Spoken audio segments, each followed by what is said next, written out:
аллоҳ субҳанаҳу ва таъала дар бисёре аз сураҳои қуръон достони офаринишро баён мекунад. дар яке аз онҳо аллоҳ мефармояд ки пас аз офариниши одам алайҳи салом ӯ ба фариштагон амр кард ки дар пеши одам алайҳи салом саҷда кунанд ба хотири эҳтиром ва эътирофи иззати ин офариниши нав одам алайҳи салом. шайтон дар байни фариштагон буд бо вуҷуди он ки худаш аз ҷин буд, чунон ки аллоҳ фармудааст: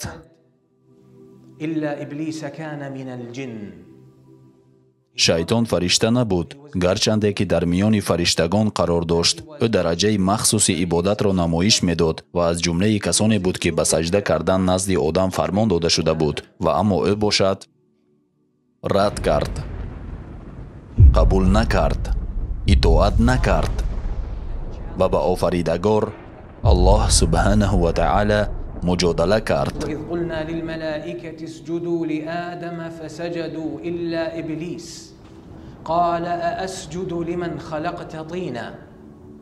ва ёдор, чун ба фариштагон гуфтем одамро саҷда кунед, пас ҳама саҷда карданд ба ҷуз иблис, ки такаббур карда гуфт: оё барои касе ки аз гил офаридаӣ саҷда кунам? ҳамин тавр оғоз мешавад қиссаи шайтон бе ягон замина. он оғоз мешавад бо ҳасад варзидани шайтон нисбати ин намуди офариниши нав.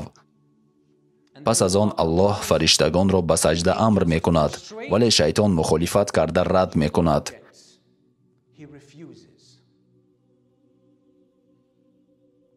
ва баъдан ба аллоҳ субҳанаҳу ва таъала ваъда медиҳад ва мегӯяд: لئن أخرتني إلى يوم القيامة لأحتنكن ذريته إلا قليلا. агар маро то рӯзи қиёмат муҳлат диҳӣ, фарзандони ӯро ба гумроҳӣ кашонида аз бех барканам ва нобудашон созам ба ҷуз андакеашон.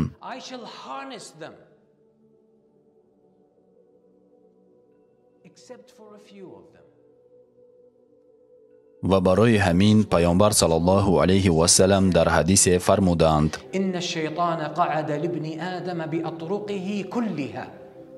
ҳамоно шайтон дар сари роҳи ҳар фарзанди одам ӯро интизор мешавад. шайтон пинҳон шуда ҳамаи моро интизор аст. вай тамоми умри худ ҳамаи маънии мавҷудияташро ба нобуд кардани инсоният бахшидааст. ӯ қасам хӯрд ки одам ва насли ӯро нобуд месозад. аз ин рӯ дар ин зиндагӣ ҳамаи мо дар роҳи аллоҳ ҳастем, аммо ин роҳ бемонеа нест. душмани оштинопазир дар он интизор аст ки як лаҳза ҳам шуморо тарк намекунад. وإذ قال ربك للملائكة اسجدوا لآدم فسجدوا إلا إبليس قال أأسجد لمن خلقت طينا. ту мехоҳӣ ки ман пеши ин махлуқе ки аз хок офаридаӣ саҷда кунам? أسجد لمن خلقت طينا قال أرأيتك هذا الذي كرمت علي لئن أخرتني إلى يوم القيامة لأحتنكن ذريته إلا قليلا. оё ин ҳамон касе аст ки бар ман бартарӣ додаӣ? ва ӯ инро ба аллоҳ эътироз мекунад: агар маро то рӯзи қиёмат муҳлат диҳӣ, фарзандони ӯро ба гумроҳӣ кашонида аз бех барканам ва нобудашон созам. ман онҳоро мисли галаи ҳайвонҳо сарварӣ мекунам. ман онҳоро гумроҳ мекунам ҷуз андакеашон. аллоҳ мегӯяд: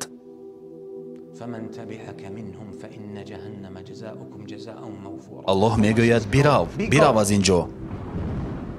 ҷазои ту ва ҳар касе ки пайрави ту гардад ҷаҳаннам аст, ба дурустӣ ки ин ҷазои сазовору комил аст барои шумоён.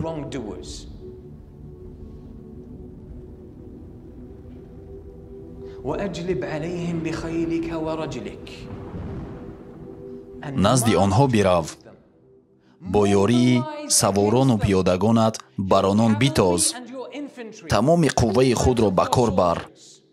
وأجلب عليهم بخيلك ورجلك وشاركهم في الأموال والأولاد وعدهم وما يعدهم الشيطان إلا غرورا.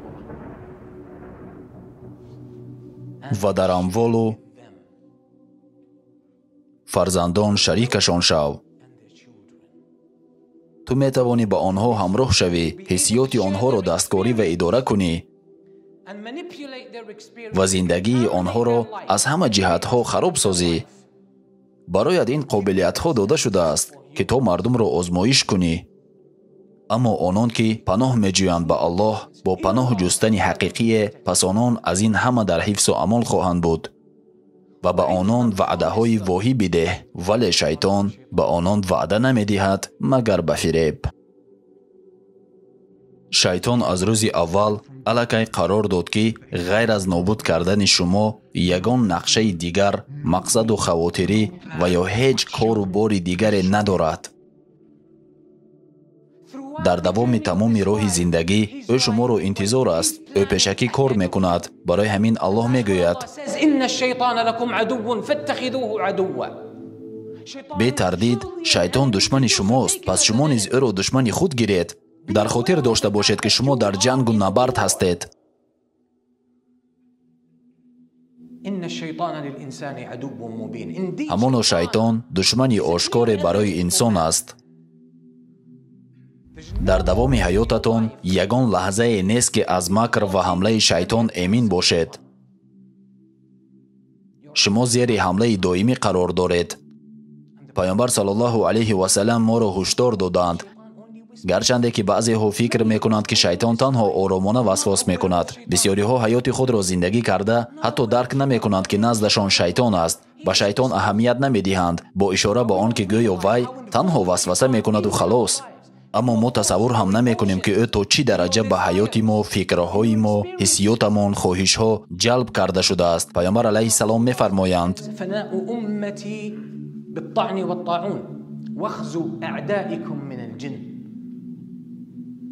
پیامبر صلی الله علیه و سلم میفرمایند یکی از سببهای خراب شدن امت من و بسیاری از مفسران حدیث این حدیث را به نسل صحابه ها نسبت می دهند. بسیاری از صحابه ها می میرند، محو می شوند، از حیات محروم می شوند با دو سبب اساسی: این جنگ و طاعون یعنی وبا. همین طور هم هست. این فکت تاریخی است. پیامبر صلی الله علیه و سلم درباره وبای طاعون توضیح می دهند و باز سخن درباره عالم غیب می رود که خود را در شکل جسمانی ظاهر می کند. بله، در اینجا می توان میکروب ها، باکتری ها، ویروس ها و غیره ها را مثال آورد، اما در اصل همه چیز خیلی عمیق‌تر است. پیامبر صلی الله علیه و سلم درباره وبا نقل می کنند فناء امتی بالطعن والطاعون واخذوا اعدائكم من الجن. این ضربه دشمنان شما از جمله جن هاست. اینها جن های بد یعنی شیطان هایند. این همه چی معنا دارد؟ تمام حیات ما مبارزه بین نیکی و بدی است، میان شما و شیطان. و اگر شما حالا آگاه نباشید پس طعمه آسان دشمن خود می شوید. همه اش خیلی عادی است. اگر شما چاره های دخلدار نه اندیشید باید از این آگاه شد و برای همین الله سبحانه و تعالی در قرآن بارها از شیطان یادآور شده است. اما این هیچ معنای آن را ندارد که ما ناتوان هستیم. این تنها معنای آن را دارد که ما باید به سوی الله سبحانه و تعالی از شیطان پناه بجوییم و ما باید هر کاری از دستمان می آمده را انجام دهیم تا سزاوار این محافظت از جانب الله گردیم و از شیطان دور باشیم.